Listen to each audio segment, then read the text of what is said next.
daşın altında özlər qalar, torpaq danışar, səssiz qalar. Qəlbi dolu vətən sevgisiyle sonsuz səmalarda adın yazar. İbad Hüseynli şərəf dolu ad, qanlı döyüşlərdə çəkdin fəryad. Sənin yolun işıq qəlbimizdə yad, sən qəhrəman, sən əbədi sirdaş.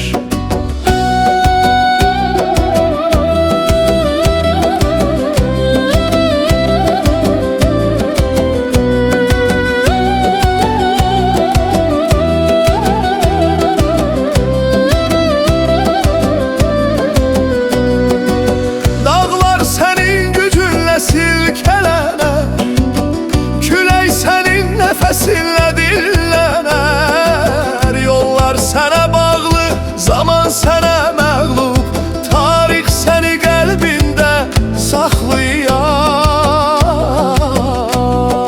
Sən bir dağ, sən bir çınar, sonsuzluğa uzanan bir səs var. Vətənin ürəyi səninlə döyünür, sənin adın hər ürəkdə böyüyür.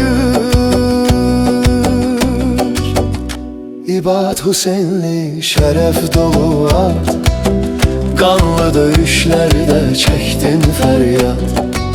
Sənin yolun işıq qəlbimizdə yad, sən qəhrəman, sən əbədi sirdaş. İbad Hüseynli şərəf dolu ad, qanlı döyüşlərdə çəkdin fəryad. Sənin yolun işıq qəlbimizdə yad, sən qəhrəman, sən əbədi sirdaş.